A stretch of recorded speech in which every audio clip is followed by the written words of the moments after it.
আশরাফিল আম্বিয়া ওয়াল মুরসালিন নবিয়িনা মুহাম্মাদিন ওয়া আলা আলিহি ওয়া সাহবিহি আজমাইন। আলহামদুলিল্লাহ, আমরা ইমাম ইবনে আবি যায়েদ আল কায়রাওয়ানী রাহমাতুল্লাহ আলাইহি এর ভূমিকা পড়ছিলাম তার গ্রন্থের।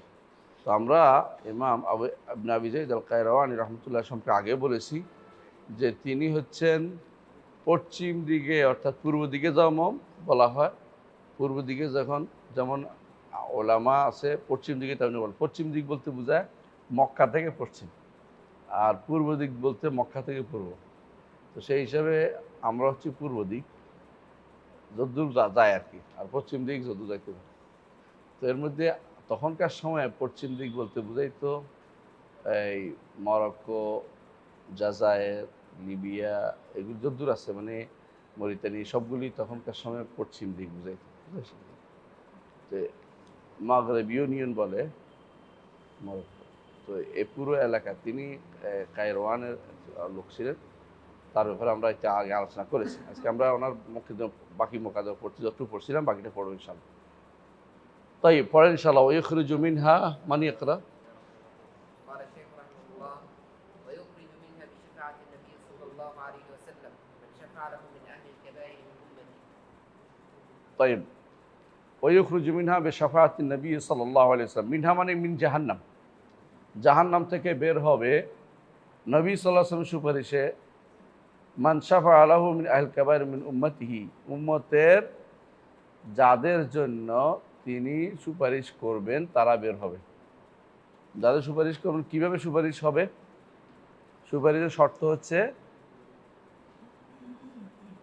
এক নম্বর হচ্ছে কয়েকটা শর্ত। এক নম্বর হচ্ছে আল্লাহর অনুমতি লাগবে, অনুমতি ব্যতীত কেউ সুপারিশ করবে না। দলিল হচ্ছে মানদাল্লাযী ইয়াশফাউ ইনদাহু ইল্লা বিইজনিহি। হ্যাঁ, আরেকটা আয়াতে আছে ইল্লা মিন বা'দি আন ইয়া'যানা আল্লাহু লিমান ইয়াশাউ ওয়া ইয়ারদা ওয়া কাম মিন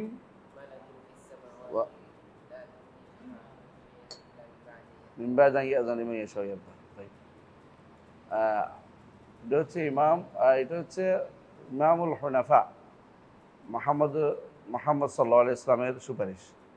তিনি ব্যতীত অন্যরাও সুপারিশ করবেন, এটা তো এখানে উল্লেখ করে নাই, কিন্তু তার কথা উল্লেখ করার মাধ্যমে মূল কথা সুপারিশকে বৈধতা দেওয়া হয়েছে। সুপারিশ বৈধ, সুপারিশ প্রমাণিত। বেদাতিরা দুই ভাগে বিভক্ত। একদল সুপারিশ অস্বীকার করে, এরা কারা? মুতাজিলারা। কোন সুপারিশ অস্বীকার করে? সব সুপারিশ অস্বীকার করে না। যে সুপারিশটা জাহান্নাম থেকে কবিরা গুনাহগারী জাহান্নাম থেকে বের হবে, এই সুপারিশকে অস্বীকার করে, কারণ তাদের নিকট কবিরা গুনাহগার স্থায়ী জাহান্নাম, স্থায়ী জাহান্নাম।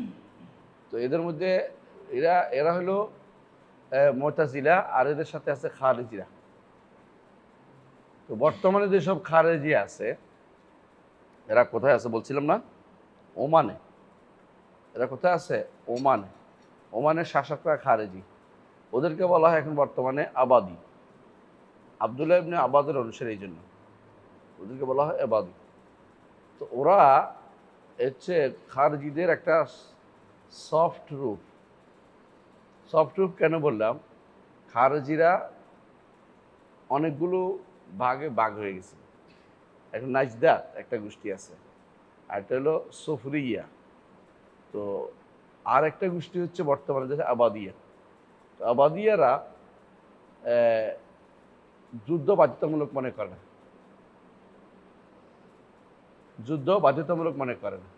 আর নাজদাতরা যুদ্ধ বাধ্যতামূলক মনে করে, হারুরিয়ারা যুদ্ধ বাধ্যতামূলক মনে করে। মানে তাদের নিকট আমরুল মারুফ নাহিয়াল মুনকার এটা ফরজে আইন, যারা নাজদাত ওরা। আর এরা মনে করে যে না, এরা কাফের হিসাবে ধরে নিবে কিন্তু যুদ্ধ করবে। এই জন্য তাদের নিকট, এই জন্য তারা এখন যুদ্ধ করে না। ওমানিরা যুদ্ধ করতেছে না, তারা মনে করতেছে কাফের কাফের কাফের, খালাস, যুদ্ধ করে। কাফের ঘোষণা কমায় না, মানে কাফের ঘোষণা এরা ঠিকই রাখে।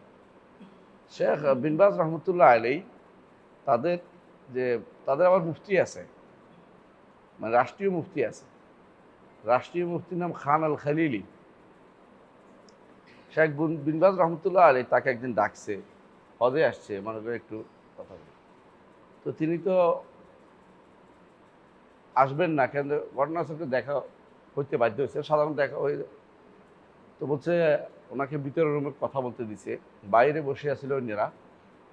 সে তো ভিতরে যাওয়ার পরে শেখ বিন বাজ রহমতুল্লাহ খুব ওসিয়ত করছে যে আপনি এগুলি ছেড়ে দেন, তাকফির ছেড়ে দেন। বের হয়ে এসে তো সে ভীষণ খেপে গেছে, আমাকে কেন ভিতরে একা নেওয়া হলো। মানে সে এটা খেপছে কেন, তারও তো একটা এই দেশের শাসকের কাছে তার একটা জবাবদিহি করতে হবে, একা একা বসে ওখানে কি করছিল। মানে এটা তার বুঝতে কথাটা। 2 নম্বর হচ্ছে তার সাথীদেরকে ঠান্ডা করার জন্য আমাকে ছেড়ে, তোমাদের কাছে আমাকে একা নেওয়া হলো কেন। ওরাও আবার খুব খেপে গেছে যে আমাদের কি আমাদের কি মুফতি আজমকে আপনারা একা ঢুকেছেন কি জন্য। তো বিন বাজ রহমতুল্লাহ আলাইহি মাঝে মধ্যে এমন সব কাজ করতেন সুবহানাল্লাহ, এই যুগেও, মানে এই যুগেও তিনি ওই দাওয়াতের কাজটা কিন্তু সেরে দিয়েছেন, দাওয়াত পৌঁছানোর দায়িত্ব, হুজ্জত কায়েম যেটাকে বলে, এটা করে দিয়েছেন তিনি, যে আপনি আল্লাহর দিকে ফিরে আসেন, আপনার দ্বারা একটা বিশাল গোষ্ঠী ঠিক হইতে পারে, আপনি মানুষকে কাফের বানাবেন না, আপনি সুন্নাহর অনুসরণ করুন। বুখারী, এখন তো খারেজিরা বুখারী, মুসলিম, আবু দাউদ, তিরমিজি আছে কিছু মানে না। খারেজের বই একটা আছে, নাম হচ্ছে মুসনাদ রবি ইবনে হাবিব, মুসনাদ রবি ইবনে হাবিব ওদের বইয়ের নাম।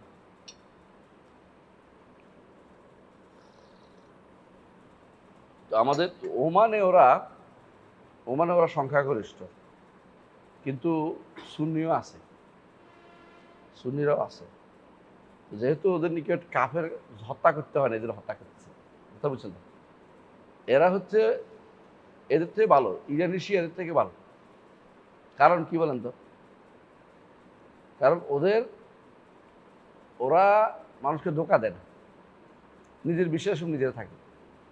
মানে আবার এরা ধোকা দেয় না, ধোকা বুঝেন তো?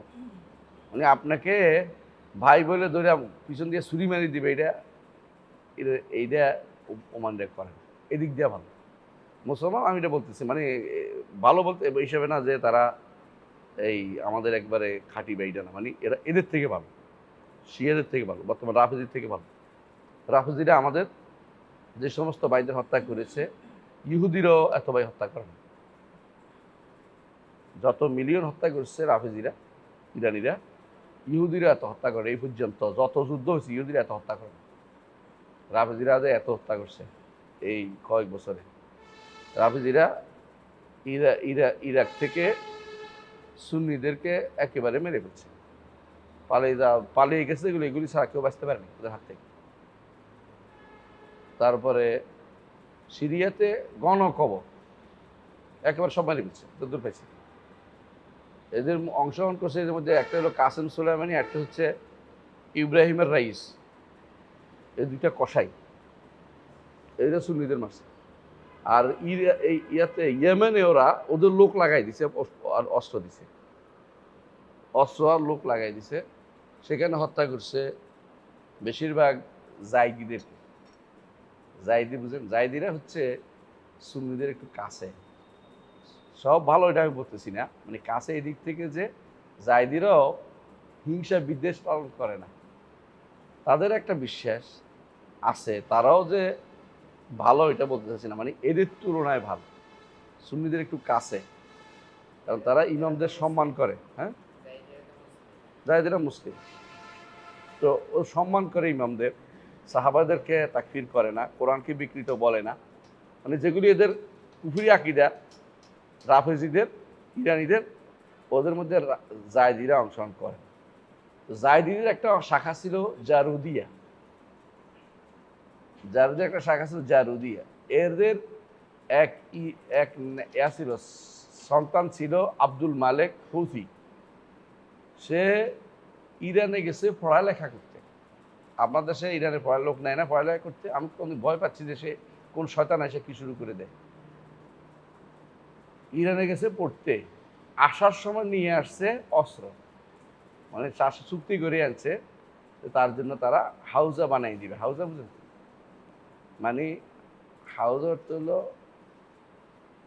আমাদের যে সেন্টার, মাদ্রাসা প্রতিষ্ঠান, ওদের এরকম হাউজা করে, এইটার ভিতরে যত কিছু হয় আর কি, হাউজা বানাইছে, এই থেকে শুরু হয়েছে তারা সুন্নিদেরকে জায়দিদেরকে শুধু তাড়ানো, এরা সব পালে সৌদি আরব ঢুকছে, এমনকি রাষ্ট্রপ্রধানকে তারা তাড়িয়ে দিচ্ছে কারণ অস্ত্র মুখে। কারণ ওই এলাকাটা আলাল ফেতরা, বেশিরভাগ মানুষ ফেতরা, বুঝেন তো, মানে স্বাভাবিকভাবে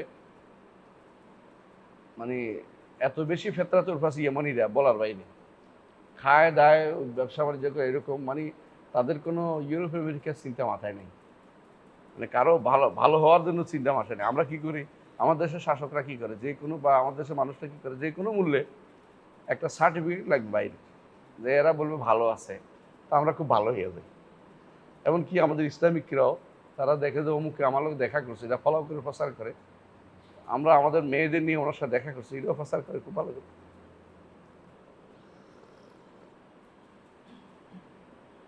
এইভাবে তারা মুসলিমদেরকে হত্যা করে সবচেয়ে বেশি। গত মানে 1 শতাব্দীতে যত সুন্নি হত্যা হয়েছে, এবং কি আফগানিস্তানেও, এরা দোষর ছিল আমেরিকা, ইরাকেও দোষর ছিল আমেরিকার। আর এক মুখে বলে কি আমেরিকার জন্য মৃত্যু, মুখের বাণী। বাস্তবতা হচ্ছে এরা এদের সাথে সবসময় দোষরের কাজ করে, দোষর কাজ করছে। আলাকুল্লে হাল যেটা বলতে চাচ্ছিলাম সেটা হচ্ছে এরা কি করে, শাফাআতকে অস্বীকার করে। কোন শাফাআতকে? জাহান্নাম থেকে বের হওয়াকে অস্বীকার করে। এরা হলো বাড়াবাড়ি পর্যায়ে আছে শাফাআতের ব্যাপারে, যে এরা চিরস্থায়ী জাহান্নাম এদের নিকট। আরেকটা গোষ্ঠী আছে, সব সুপারিশ পাবে, সবাই সুপারিশ পেয়ে যাবে। হ্যাঁ, আরেকটাকে সুপারিশ সবাই পেয়ে যাবে। এরা কারা? হ্যাঁ, এরা সুফিরা। সুফিদের আমার দেশের মানুষ এটা মনে করে যে হুজুরে সুপারিশ করবে, পিসাব সুপারিশ করবে, লম্বা পাগড়ি দিয়ে দিছে, পিসাব পাগড়ি মাথা ধরে রাখছে, সবাই ওই মাথা দিয়ে বা জান্নাতে চলে যাবে, টানা দিলেই। এরা আরেক গোষ্ঠী আছে, এদের এর তোয়াক্কা করে না, শর্তের কোনো তোয়াক্কা করে না। এদের 1 নম্বর শর্ত কি বলছে? অনুমতি লাগবে। এদের নিকট অনুমতি দেওয়া হয়ে গেছে অলরেডি, এই জন্য ওনাকে চাইতে দেরি, চাইলেই হইল, চাইতে হবে এটা কথা। এই জায়গাতে শেখ হোসেন মোহাম্মদ আব্দুল ওয়াহাব রহমতুল্লাহ আলাই তার সময়কার যারা মুশরিক, ইসলাম নামধারী মুশরিকদের সাথে তিনি যুদ্ধ করেছেন, তার ইমাম মোহাম্মদ ইবনে সৌদ, ইমাম মোহাম্মদ ইবনে সৌদকে সাথে নিয়ে, ইমামকে সাথে নিয়ে, শাসককে সাথে নিয়ে, শাসককে সাথে নিয়ে, কথা বুঝছেন তো। এই জন্য সেই সময় আল্লাহ তাআলা তাকে জয়ী করেছেন, তার মাধ্যমে আবার জাজিরাতুল আরব সহিহ আকীদায় ফিরে এসেছে, সহিহ আকীদায় ফিরে এসেছে। নাহলে একেবারে বাংলাদেশের মতো আরও খারাপ অবস্থায় চলে গেছে, যে বেশিরভাগ মানুষ কবর, মাজার এবং পীর ফকির এগুলি গর্ত, এমনকি গাছ পূজাও চলে। আমার দেশে কিন্তু গাছ পূজা আছে, আপনারা দেখবেন কোনো কোনো গাছের মধ্যে সুতা লটকানো, দেখেন লাল লাল লাল সুতা, সুতা, এগুলো কিন্তু পূজাই। হ্যাঁ, অনেকগুলো আমি জানি না, আমি যাই না কখনো কোনো মাজারে বেশি একটা। আমি একবার গেছিলাম, শুধু শাহপরানের মাছ দিচ্ছি দিয়ে দেখাইছিল। আমি আমার মানে চোখ সহ্য করতে পারে না যে, তো আমার সামনে শিরিক হচ্ছে, আমি তাকে বাধা দিতে পারিনি, তো দূরে যাই না ওখানে, কথা বলেন কেন? ইবনুল কাইয়িম রহমতুল্লাহ আলাইহি বলেন যে তোমার চোখের সামনে আল্লাহর শিরিক হচ্ছে, তুমি চুক্তি মেরে থাকো কেন? আমার চোখের সামনে আপনি দেখবেন যে একটা মানুষ সিজদা করে বসতেছে, একটা মানুষ শিরিক করতেছে, দান করতেছে, সবটি শিরিক। দান 1টা টাকা দিলেও তো শিরিক, মুশরিক হয়ে যায়। তাহলে সেই জায়গায় আপনি চুপ থাকেন কি করে? আমার চোখের সামনে হয়েছে, এটা তো একটা সাক্ষী হয়ে গেল। এই জন্য ওয়াল্লাযীনা লা ইয়াশহাদুনা যুরা ওয়া ইযা মাররু বিল্লাগহি মাররু কিরামা, যারা এরকম শিরকি আখড়া, বেদাতের আখড়াতে কখনো হাজির হয় না, এটা ঈমানদার ইবাদুর রহমানের একটা পরিচয়। এরা সেখানে থাকতে পারে, যাইতে পারে না। অনেকে আছে দেখতে যায়, এটা করতে পারেন না আপনি। একবার মনে আছে, আমাকে নিয়ে গেছিল একজন ইয়া দেখাইতে, লালনের আখড়া দেখাইতে। আমি যে অবশ্য দেখলাম যে সেটা দিচ্ছে, 2-1জনকে দেখে ফেলছি, মনে আসতেছে না এখন, কিন্তু দেখলাম যে গান গাইতেছে। আর গান গাইতেছে কে? মেয়ে একটা, এর সাইড পাশে বুড়া বুড়িরা বসে রয়েছে, বুড়ারা, বুড়ি নেই, সব বুড়ারা বসে রয়েছে, মেয়েরে ঘিরে বুড়ারা বসে রয়েছে, মেয়ে গান গায়। এটি হলো ওদের ধর্ম। এটা কোনো মানে কোন সুস্থ বিবেকের কাজ হতে পারে না এগুলো। হচ্ছে এগুলির জন্য আখড়া তৈরি করা হয়েছে, বিল্ডিং করে দেওয়া হয়েছে, গাঁজা সরবরাহ করা হয়। গাঁজা না দিলে হয়তো খাজারে বা দেবে না, এজন্য গাঁজা খায় আর গাঁজা প্রচার করে। আলহামদুলিল্লাহ। আর এদেরকে সবাই ভালোবাসে, যে সরকারে আসুক, আল্লাহ মাফ করুক, এখনকার না, আগে যে কয়টা সরকার সব দিক এই গাঁজারে ভালোবাসছে, মানে এই লালনরে ভালোবাসছে। বিশেষ করে বিদেশিরা, এরা এটাকে মনে করে ভালোবাসার প্রতীক। আল হব্বুল খালেদ, এমন ভালোবাসা, যে ভালোবাসা কোনো সমস্যা নাই তাদের কাছে, যে এটা হইতে পারে হল। আউযুবিল্লাহি মিনাশ শাইতানির রাজিম। আলা কুল্লি হাল, ওরা মনে করে সুপারিশ কোনো শর্তের দরকার নেই। এদের মধ্যে যারা আখিরাত বিশ্বাস করে, এদের মধ্যে অধিকাংশ আখিরাত বিশ্বাস করে, লালানারা আখিরাত বিশ্বাস করে না। জগৎটাই তাদের সব।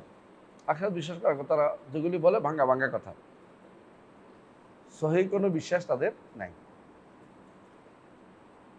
তাই তাহলে বলা এই সুপারিশের ভুল ধারণাটা মানুষকে কিন্তু শিরকে নিবহিত করে। আপনি যখন সুপারিশ চাইবেন তখন আপনি মুশরিক, কারণ চাওয়াটা জায়েজ নাই।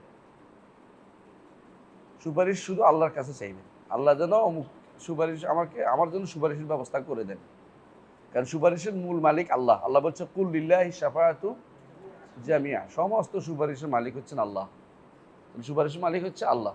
আল্লাহ যেহেতু সুপারিশের মালিক, তিনি যাকে অনুমতি দিবেন তিনি শুধুমাত্র সুপারিশ করতে পারেন, তাহলে অনুমতি একটা লাগবে। দ্বিতীয় হচ্ছে, তাকে শুধু অনুমতি দিবেন যার উপর আল্লাহ সন্তুষ্ট আছে। তৃতীয় হচ্ছে, তার জন্য সুপারিশের অনুমতি দিবেন যার উপর আল্লাহ সন্তুষ্ট আছে, অর্থাৎ ঈমান আছে। তিনটা শর্ত মাস্ট, বুঝছেন তো? একটা হলো অনুমতি, একটা হলো সুপারিশকারীর উপর সন্তুষ্টি, একটা হলো সুপারিশকৃতের উপর সন্তুষ্টি। তিনটা সন্তুষ্টি লাগবে, নাহলে সুপারিশ হবে না। এই তিনটার মধ্যে গুরুত্বপূর্ণ যে জায়গাটা হইলে বাকিগুলি সহজ, এটা অনুমতি পাইবে। অনুমতি পাইলে বোঝা যাবে যে কে কার উপর সন্তুষ্ট। এই জন্য কেউ মুহাম্মদ রাসূলুল্লাহ সাল্লাল্লাহু আলাইহি ওয়াসাল্লাম ছাড়া আর কেউ হাসরের মাঠে সুপারিশ করবে শুধু পার হওয়ার পরে, ফুলসিরাত পার হওয়ার পরে, এরপরে যেটার পরে আর ফিরে আসবে না জাহান্নামের দিকে, তখন শুধু সুপারিশের কথা আসবে। জান্নাতে যাওয়ার পরে শুধু সুপারিশ করবে একমাত্র মুহাম্মদ রাসূলুল্লাহ সাল্লাল্লাহু আলাইহি ওয়াসাল্লাম। তিনি দাঁড়াবেন, একটা সুপারিশ করবেন তিনি কাদের জন্য? যারা ফুলসিরাতের পার করে দেবেন। ফুলসিরাতের তারা এখনো পার হয় নাই, কিন্তু আল্লাহ রসুল সুপারিশ, আল্লাহ রসুল কি বলবেন? সাল্লিম সাল্লিম, আল্লাহুম্মা সাল্লিম সাল্লিম। এটাও সুপারিশ, এটাও একটা সুপারিশ। তারপর যাদের তাসাওয়াত হাসানাতুহুম, আরববাসী সাইয়্যাত সমান সমান হয়ে গেছে, এটার একটা সুপারিশ হবে। এ রাসূলুল্লাহ সাল্লাল্লাহু আলাইহি ওয়াসাল্লামের জন্য এই এই এই এই কয়েকটা সুপারিশ খাসাবে। আরেকটা হলো জান্নাতে প্রবেশের জন্য একটা সুপারিশ, আরেকটা সুপারিশ। অনেকগুলো সুপারিশ, 8 রকমের সুপারিশ আছে রাসূলুল্লাহ সাল্লাল্লাহু আলাইহি ওয়াসাল্লামের জন্য। আপনারা এটা জানেন, 8 রকম। কোনোটাতে নবীরা অংশে, এই নবীরাও করবে। কোনটা এটা?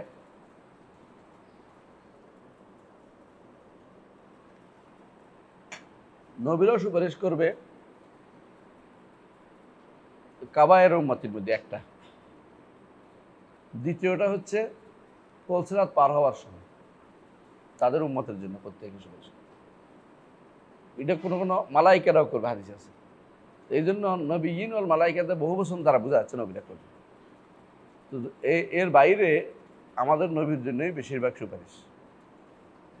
আর সাধারণ ঈমানদাররাও সুপারিশ করবে। জান্নাতে গেলে তার সুপারিশের অধিকারটা হাসিল হবে।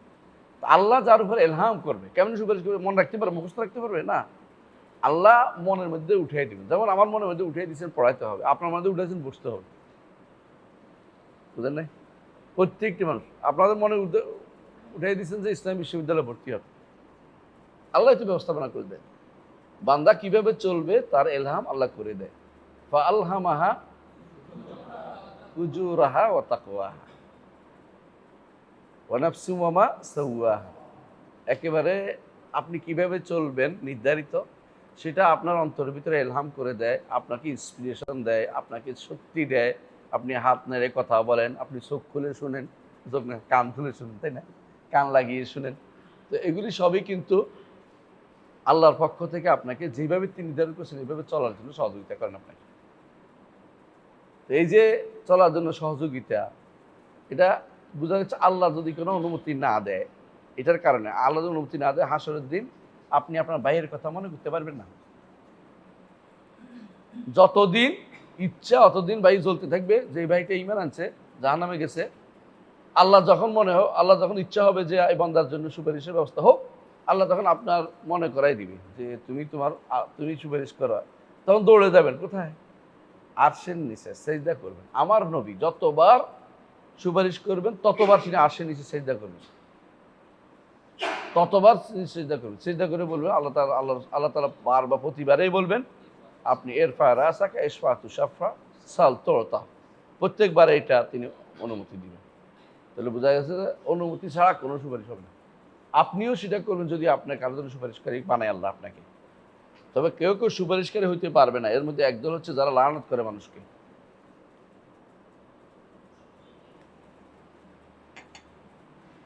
রাসূলুল্লাহ সাল্লাল্লাহু আলাইহি ওয়াসাল্লাম বলেছেন আল্লাহ আনুনা লা ইয়াকুনুনা শুহাদা ওয়ালা শুফা ইয়াউমাল কিয়াম। যারা মানুষকে লানত করে এরা শহীদ হবে না। শহীদ তো বুঝছেন, সাক্ষী হওয়ার বুঝেন তো। হাসরের দিন জিজ্ঞাসা করুন আল্লাহ যে মাযা আজাবতুমুল মুরসালিন, নবীদেরকে তোমরা কি দিছ, কি জবাব দিছিলে? তো নবীরা বলবে যে আমরা পৌঁছাই দিছি। নবীরা বলবে, আর তখন তার উম্মতরা কি বলবে? মাযা নামিন বাশীরিন ওয়ালা নাযীর।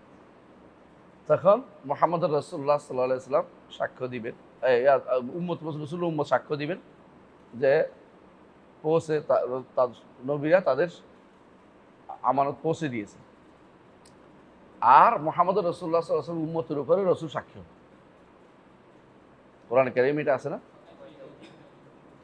ফাকাইফা ইযা জি'না মিন কুল্লি উম্মাতিন বিশাহিদিন ওয়া জি'না বিকা আলা হাউলাই শাহীদা। রাসূল সাক্ষ্য দিবেন যে এরা সত্য বলেছে, এরা পৌঁছে দিয়েছে। এই জন্য শুহাদা এবং শুফা যা গুরুত্বপূর্ণ জায়গায়, যেখানে লানুনরা পৌঁছতে পারবে না। এই জন্য আচ্ছা মানলাম ইয়াজিদ খুব খারাপ, কিন্তু তাই বলে আপনার লানত দিতে দরকার নেই। ব্যক্তিকে লানত দেওয়ার শরীয়ত অনুমোদন করে না যতক্ষণ পর্যন্ত একজন ব্যক্তি মুসলিম আছে, কোনো মুসলিমকে আপনি লানত করতে পারেন না। এখন তাকে লানত করেন, তাহলে আপনি কার অনুসরণ করলেন? আপনি রাসূলুল্লাহ সাল্লাল্লাহু আলাইহি ওয়াসাল্লাম আদর্শ অনুসরণ করলেন না। কারণ রাসূলুল্লাহ সাল্লাল্লাহু আলাইহি ওয়াসাল্লাম লানত করতে বলছেন লানুল মুসলিমি কা কাতলিহি। একজন মুসলিমকে লানত করা তাকে হত্যা করার মতো। একজন মুসলিমকে লানত করে তাকে হত্যা করার মতো। এখন কেউ যদি লানত করে ব্যক্তিকে, এটা সালাফদের থাকে একদম নিষিদ্ধ, এমনকি হাদিসে নিষিদ্ধ আসছে। সুতরাং তাকে লানত করার আমার দরকার নাই, তার ব্যাপারে নির্লিপ্ত থাকলে হবে।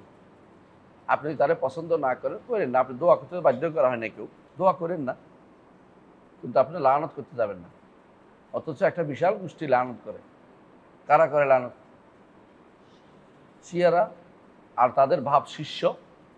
আমার দেশে একটা গোষ্ঠী আছে, ইসলামের নামে রাজনীতি করে, এরা অনেকেই লানত করে। এবং এর বাইরেও আলে বাইতের অনুসারী নাম দিয়ে একদল আছে বাংলাদেশে, সুফিরা, এরাও লানত করে। অথচ তাকে লানত করা তো আপনার অধিকার নাই। আল্লাহ তাকে ক্ষমা করে দিলে আমাদের কি আসে যায়? ক্ষতি আছে? আর লানত হলো আত্মাদান রহমাতিল্লাহ, সেটা কাফের তো বলতে পারবেন না। কেন? বাকেরাত মাজলিসির কিতাবের মধ্যে স্পষ্ট আছে যে ইয়াজিদ হুসাইনকে হত্যা করে নাই, তাদের শিয়াদের বই মধ্যে আছে। এবং সে বরং দুঃখ প্রকাশ করছে যখন তার কাছে সংবাদ পৌঁছানো হলো, যখন নবী পরিবারকে তাদের পরিবার ভিতরে ঢুকিয়ে দিয়েছে নিজের, তারা সবাই মিলে কান্নাকাটি করছে। এই বিষয় আসলে কান্নাকাটি করার মতোই, নবী পরিবার শেষ হয়ে গেছে এখানে। তারপরে তাদেরকে সসম্মানে যারা বাকি ছিল তাদেরকে মদিনায় পাঠিয়ে দিয়েছে। এগুলি সবই ভুলে যায় মানুষ যে কি করেছে। হ্যাঁ, তার অন্যায় ছিল, শাস্তি দিছে কি দিছে না এগুলো আমার কোনো দলিল নেই আমাদের কাছে, এগুলো অন্যায় মানি। কিন্তু কিন্তু যেটা বলতে হবে সেটা লানত করার মতো কাজ তো হয়নি। এমনকি জালেম হলেও আপনার লানতের দরকার নেই, ব্যক্তিকে লানত করবেন না, এমনি আমভাবে বলবেন আল্লাহ লানাতুল্লাহ আলা যালিমিন, আমভাবে ব্যাপকভাবে। ব্যক্তিকে লানত করলে রাসূলুল্লাহ সাল্লাল্লাহু আলাইহি ওয়াসাল্লামের যুগে এক লোক তার বাহনকে লানত করেছে। বাহন বুঝছেন, যে বাহনের উপর চলে আছে উটের উপরে লানত করেছে। রসুল বলছে এই ওট আমার সাথে যাবে না, এই ওট আমার সাথে যাবে না, আমাদের সাথে যাবে না। এমনকি উট বাধ্য হয়ে ওই লোক উট ছেড়ে দিতে হয়েছে। তার রসুল বলছে লানত মালউন উটকে আমার সাথে নিতে রাজি না। আর আপনারা লানত করেন, এমনকি আউযুবিল্লাহ অনেক সময় দেখি যে নারীরা লানতটা একটু বেশিই করে।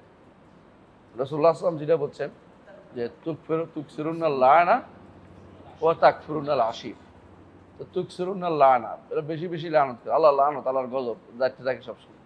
এটা আসলে ঈমানদারের জন্য উচিত নয়। এই জন্য কঠিন এই জায়গাটা দিয়েছে লেআনের মধ্যে, যাতে করে কেউ মিথ্যা কথা না বলে। কারণ পারিবারিক অশান্তি যখন তৈরি হয়, এটার অশান্তি পৃথিবীতে আর বড় নাই। কোনো পরিবারে অশান্তি তৈরি হলে ও অশান্তি এর মুখ বাঁচতে পারবে না, তার জীবনটা অতিষ্ঠ হয়ে যায়। এই জন্য এখানে লানত দিয়ে যাতে মুক্তির একটা উপায় বের করে দিয়েছে। কিন্তু যে ব্যক্তি মিথ্যা লানত দিবে ধরা খাবে। দেখ আল্লাহ কুল্লাহ হাল আমরা বুঝতে পারলাম যে সুপারিশ করাটা আল্লাহর পক্ষ থেকে কি হবে, এলহাম হবে। কিন্তু সুপারিশ সবাই করতে পারবে না। যারা লানত করে তারা হাসরের দিন এই সম্মানের জায়গায় পৌঁছতে পারবে না, আল্লাহ তাআলার এলহামের জায়গায় পৌঁছতে পারবে। আল্লাহ তাআলা তাকে এলহাম করবে যে তোমার দ্বারা কিছু মানুষকে বের করে নিয়ে আসার ব্যবস্থা হোক। হাদিসে একটা হাদিস রাসূলুল্লাহ সাল্লাল্লাহু আলাইহি ওয়াসাল্লাম বলেছেন যে আমার উম্মতের কারো কারো সুপারিশের মাধ্যমে অমুক গোত্রের ছাগল পালের অসম পরিমাণ লোককে আল্লাহ জাহান্নাম থেকে মুক্তি দেবে। নির্ধারণ করা হয়নি, তাহলে বোঝা গেল এটা একটা বড় ধরনের কি সম্মানের জিনিস। সুপারিশটা একটা সম্মানের জিনিস। এই জন্য রাসূলুল্লাহ সাল্লাল্লাহু আলাইহি ওয়াসাল্লামের জায়গা হবে ওই জায়গাতে মাকামে মাহমুদে, যেখানে সুপারিশের জায়গা। সম্মানের জায়গাটা যে ব্যক্তি রক্ষা করতে পারবে না, মানে নিতে পারবে না, কারা ওরা, লাআনুন, যারা লানত করবে। লানত করবে জান্নাতে গেলেও ঈশ্বর তার মাথায় আসবে না, তার জন্য এলহাম হবে না, এই সম্মানের জায়গাটা সে পাবে না। কিন্তু আল্লাহ তাআলা তার অন্তরে কোনো ইয়া রাখবেন না, ক্ষোভ রাখবে না। কারণ জান্নাতে যে যাবে তার অন্তরে কোনো ক্ষোভ থাকবে না, সে মনে করবে সেই রাজা। হ্যাঁ না, রেল তো হলো বিদ্বেষ থাকবে না, এটা হলো তার অন্তরের ভিতরে কোনো, তাই এটা আমি যেটা বলছি, এটা তার অন্তরের ভিতরে কোনো অপ্রাপ্তির কোনো কিছু থাকবে না, এটা বলা উদ্দেশ্য। মানে সবই পাবে, মনে হচ্ছে আমি যা পাইছি আর কেউ তা পাইনি, এরকম মনে হবে। আর কি হইতে পারে, কারণ আপনি যখন দেখবেন যে অমুকে এটা পাইছে আমি পাইনি, তখন আপনার দুঃখের শেষ থাকবে না। হ্যাঁ, ও একটা বই পাইছে পুরস্কার, আমি তো পুরস্কার বইটা পাইলাম না, একই কাজ করেছে, তাই না? কিন্তু জান্নাতীরা একই কাজ না করলেও দুঃখটা তাদের থাকবে না। লা খাউফুন আলাইহিম ওয়া লা হুম ইয়াহজানুন। হ্যাঁ, সেখানে তাদের অপ্রাপ্তির কোনো কিছু হবে না, কারণ তারা মনে করবে এর চেয়ে বেশি কিছু, তার ধারণা জীবনেও আসবে না যে এর চেয়ে বেশি কিছু হইতে পারে। আনফুসুহুম খালিদুন। তো তাদের মানে আপনি যেটাই যান জান্নাতে একবার যাইতে পারলে হলো, এটা চিন্তা করবেন সবসময়। এই জন্য কেউ যদি বলে আমার জান্নাতের ডাইন পাশে অমুক রুমটা, এই যে দোয়া করা যায় না, আপনি দোয়া করবেন জান্নাতের, বড় জান্নাত চাইবেন, জান্নাতুল ফেরদাউস চাইবেন। যে যদি চাইতে হয় বড়টা চাইবেন, এটা রাসূলুল্লাহ সাল্লাল্লাহু আলাইহি ওয়াসাল্লাম নির্দেশ। ইযা সাআলতুমুল্লাহ ফাসআলুল ফিরদাউস ফাইন্নাহু আহলাল জান্নাতি ওয়া ওয়াসাতাল জান্নাহ। বড়টা চাইবেন, বড় বড় তিনি, বড়র কাছে বড়টাই চাইবেন। হ্যাঁ, বুঝেন না? যার কোনো বড় লোকের কাছে যেমন আমার একটা টাকা দেন, তো এটা খারাপ দেখা যায়। তারে বলবো যে আমার একটা বাড়ি করে দেন, আমার একটা বিল্ডিংয়ে তালা করে দেন, আমরা দাওয়াত সেন্টার করি, তাই না? তাহলে যে আপনি একটা টাকা দেন, এটার জন্য আমার ইয়ে হতো, আমার যে কর্মচারী হে তোমাদের দিতে পারবে। কিন্তু এটা হলো ব্যস্ত কথা বলতেছি, আল্লাহর জগতে আল্লাহ ছাড়া কেউ কিছু দিতে পারে না। তো আমরা আল্লাহর কাছে সবসময় বড়টা চাইবেন, জান্নাত। আল্লাহর কাছে চাওয়ার ক্ষেত্রে কোনো এরকম করবে না আল্লাহ এটা দিছে আর দিবে না এটা না, আল্লাহ আরও দিবে। চাওয়ার ক্ষেত্রে বেশি বেশি চাইবেন, চাইলে আল্লাহ খুশি হয়। দুনিয়ার মানুষ চাইলে রাগ করে, আল্লাহ চাইলে খুশি হয়। মাল্লাম ইয়াসালিল্লাহ ইয়াগদাব আলী, হাদিসের মধ্যে দুর্বল আছে একটু, তাই না? সানাদে একটু দুর্বলতা আছে, তবে এর অর্থটা শুদ্ধ আছে। এই জন্য কোরআন নির্দেশ দিছে, আল্লাহ তাআলা কোরআন নির্দেশ দিছে। কেমন হাদিসের রাসূল, অন্য হাদিসের রাসূল সাল্লাল্লাহু আলাইহি ওয়াসাল্লাম বলেছেন, ওই যে সালতা ফাসআলিল্লাহ, ফাসআলিল্লাহ। তাই হ্যাঁ, ইস্তাকবিরুন, হ্যাঁ তারা অহংকার করেন। হ্যাঁ, তারপরে পড়েন তাহলে وأن الله سبحانه قد خلق الجنة فأعدها دار خلود لأوليائه وأكرمهم فيها بالنظر إلى وجهه আল্লাহু আকবার, আল্লাহু আকবার। وهي التي أهبط منها آدم نبيه وخليفته إلى أرضه بما سبق في سابق علمه বিমা সাবাকা ফি সাবিক ইলমি, আলহামদুলিল্লাহ। ওয়া আন্না আল্লাহ সুবহানাহু ওয়া তাআলা খালাকাল জান্নাতা ফাআদাহা দারা খুলুদ লিআউলিয়াইহি, আল্লাহ তাআলা জান্নাত সৃষ্টি করেছেন। তাহলে এখনো সৃষ্ট, ইমানদার বিশ্বাস করে জান্নাত সৃষ্ট। সুবহানাল্লাহ। যদি আজ থেকে 100 বছর আগে, হ্যাঁ, যখন পৃথিবী সম্পর্কে মানুষের ধারণা হয়নি, অথবা ধরেন 1000 বছর আগে, অনেকেই জান্নাত কোথায় রাখছে এ নিয়ে টেনশনে পড়ে যেত, তাই না? এত বড় জান্নাত বলতেছে, এত এত এত জান্নাত, তো আমরা এক একজনের 10টা পৃথিবী পাইলে জান্নাতের সংখ্যা যদি কোনো অর্বুদ কতগুলি হয়, তাহলে পৃথিবী হইতে হইব কত গুণ, এটি নিয়ে টেনশনে পড়তো। এখন আর টেনশন করে না কেন জানেন? পৃথিবীর একটা ফোঁটার চেয়েও ছোট, বিলিয়ন বিলিয়ন পৃথিবী আছে সৌরজগতে। শুধু পৃথিবী বিলিয়ন বিলিয়ন পৃথিবী আছে, বুঝছেন? শুধু বিলিয়ন বিলিয়ন পৃথিবী আছে। এর অর্থ হচ্ছে ওই টেনশন মুক্ত হয়ে গেছে। দিন দিন সানুরিহিম আয়াতিনা ফিল আফাকি ওয়া ফি আনফুসিহিম হাত্তা ইয়াতাবায়্যানা লাহুম আন্নাহুল হক, যে আল্লাহর জন্য দেয়াটা কত, এটা দিতে কত সহজ। এক একজনকে 10টা জান্নাত দেয়া, এটা এখন হাত্তা ইয়াতাবায়্যানা লাহুম আন্নাহুল হক। প্রান্ত দেশে আমার নিদর্শন সমূহ, আমাদের নিদর্শন দেখাবো, তারা বুঝতে পারবে এই কোরআন হক, কোরআনে যা বলছে তা সত্য। জান্নাতিন তাজরি মিন তাহতিহাল আনহার, হ্যাঁ, জান্নাত দিবে। এটা প্রমাণিত হয়ে গেছে, জান্নাত বিশাল বিশাল। কারণ পৃথিবী সব বেশিরভাগই এখনো পৃথিবী নয়, আল্লাহর সৃষ্টি বেশিরভাগই অনাবাদ। শুধু একটা ফোঁটার মধ্যে আমাদেরকে আল্লাহ সৃষ্টি করেছে, অন্যগুলি তো আর আমাদের কাউকে দেন নাই, যাইতেও পারি না। যারা কষ্ট করে মঙ্গল গ্রহে গেছে, একবার যাইলে আর আসতে পারবে না, বুঝছেন? মানে এটা কি বলে, একদিকের মঙ্গল গ্রহ আছে না, কেউ কেউ আছে বরে ঠকানোর জন্য বলে, তাই না? ও বলে না, তাই না? কি বলে, তোমাকে মঙ্গল গ্রহে একটা বাড়ি কিনে দিলাম, এ কিনবে কি, এতে নিজে দেখতে পারবে না, গেলে আর আসতে পারবে না। সবার কাছে তো আর চ্যালেঞ্জার অমুক টমুক বিভিন্ন রকম নবযান নাই, তাই না? একবার যদি কেউ নিয়ে রেখে আসা, সেটা না খাই মরতে হবে। এটা হচ্ছে একেবারে একটা কত কোটি কোটি কোটি কোটির মধ্যে, বিলিয়ন বিলিয়নের মধ্যে একটা ছোট ফোঁটা হচ্ছে পৃথিবী। সুতরাং আল্লাহ তাআলার জান্নাত যে, মানে আল্লাহ তাআলার জান্নাত যে বড়, এবং এটার মধ্যে বহু বহু বহু বহু বিশাল, এটা বোঝার ক্ষেত্রে কোনো অসুবিধা হওয়ার কথা না। এখন আরেকটু সুবিধা হয়েছে বুঝতে। আমি এটা বলছি না যে এরা জান্নাতেরই না, মানে এগুলি হচ্ছে জান্নাত যে হইতে পারে, আল্লাহ যে ওয়াদা করেছেন, এটা বিশ্বাস করা আরো সহজ হয়ে গেছে মানুষের জন্য, এটা বলতেছি। দ্বিতীয়ত, জান্নাত, এটা তারা বোঝা গেল জান্নাত এখনো আছে। জান্নাত কাদের জন্য করছে? তার বন্ধুদের জন্য চিরস্থায়ী বাড়ি করছে। দুনিয়া এখনো চিরস্থায়ী বাড়ি না। দুনিয়াতে মানুষ, যে কোনো মানুষে আসে, মরার জন্য আগে প্রস্তুত হতে হবে। বেঁচে থাকাটা হচ্ছে একটা, এটাই হচ্ছে একটা বড় ধরনের মজিজা বলে, মাজেজানি বলে, মজিজা মানে বড় ধরনের একটা অলৌকিক বিষয় হচ্ছে যে বেঁচে থাকাটা। কারণ বেঁচে আছে এটাই কথা, মরে যাবে তাড়াতাড়ি, এটাই বড় কথা। কারণ আপনার চেয়ে ছোট অনেকে মারা গেছে, আপনার বন্ধুরা অনেকে চলে গেছে, আপনার চোখের সামনে কতজন মরে গেছে হিসাব নাই। এটা তো মরাটা শিখছি, বেঁচে থাকাটা হচ্ছে এটা ব্যতিক্রমী জিনিস। আমাকে এক ডাক্তার বলেছে, তিনি বাইতারি ডাক্তার, মানে বাইতারি মানে হচ্ছে বিটেনারি মানে ওই গরুর ডাক্তার। তো তিনি বলতেছেন যে আমি গরুর উপরে পরীক্ষা করে বুঝছি যে গরু কোনোদিন প্যারাসিটামল খায়, হার্টের ওষুধ খায়। তো গরুর অবস্থা দেখে আমি বুঝছি যে গরু বেঁচে থাকা কিরকম। আর মানুষ আরো দুর্বল করে আল্লাহ সৃষ্টি করছে, সারাদিন কেবল ওষুধ খুঁজতে থাকে একটার পর একটা, তাই না? মানে আরো দুর্বল, ফলে কাল ইনসান ও দাঁড়িয়ে গরুর থেকেও দুর্বল মানুষ। গরুর শিং আছে, গুতু দিতে পারে, মানুষের এটাও নাই, হাতে কোনো অস্ত্র নাই, নৌকা আছে, সে নৌক দিয়ে বেশি নৌকে উল্টে দেবে, কোনো কাজ হইবে না।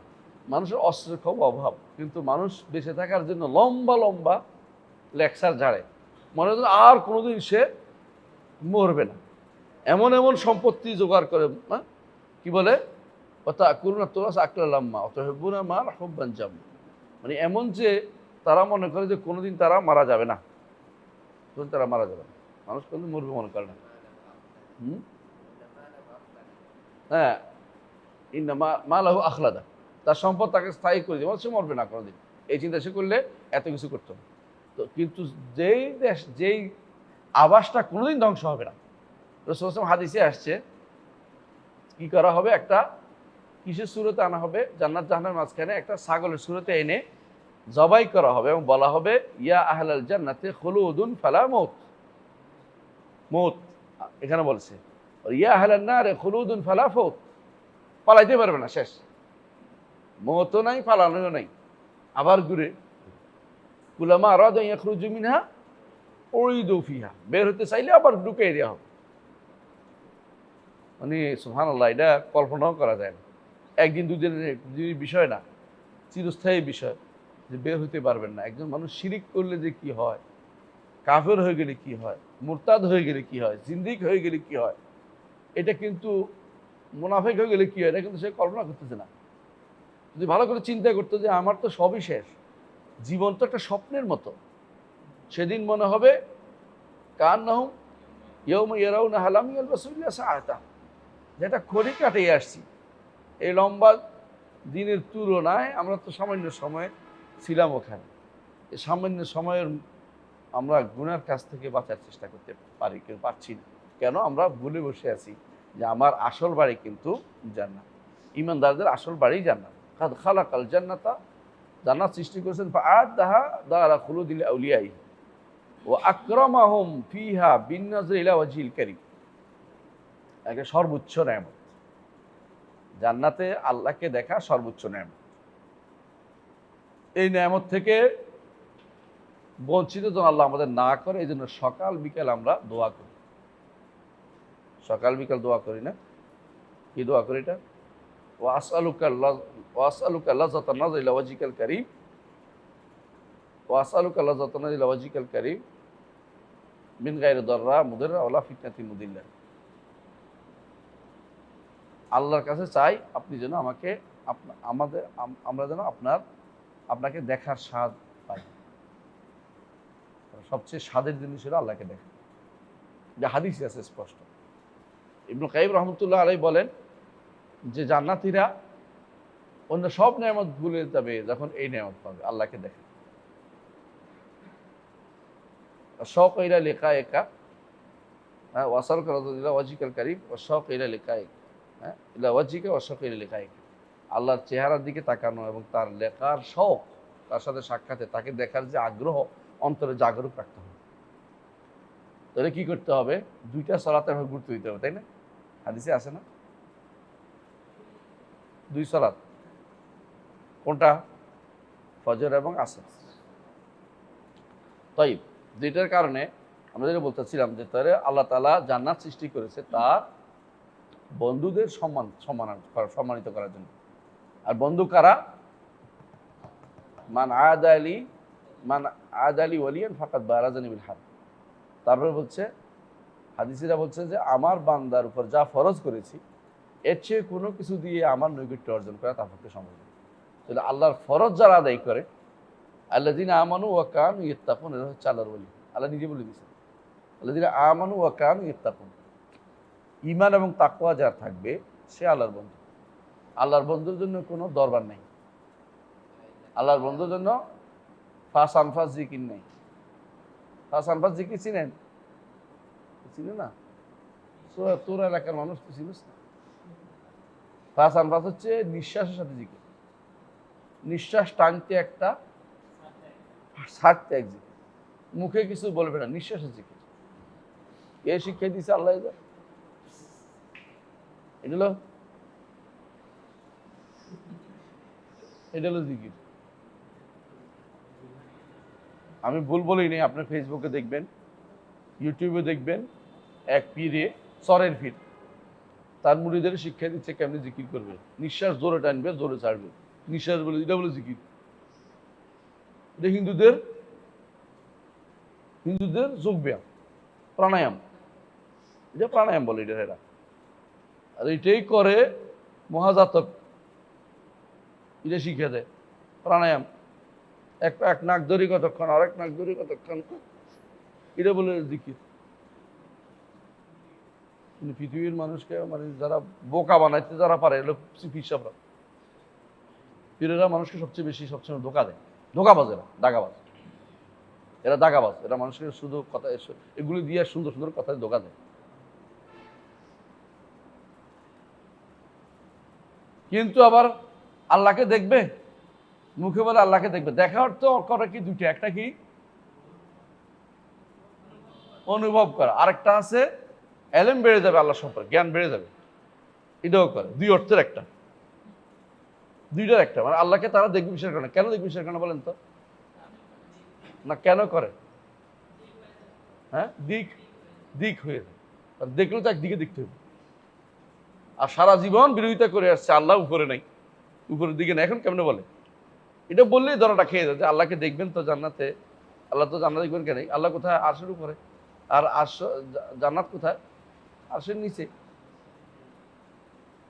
এখন দেখতে হলে না তাহলে তো দিক হয়ে যাচ্ছে, না অনুভব করো।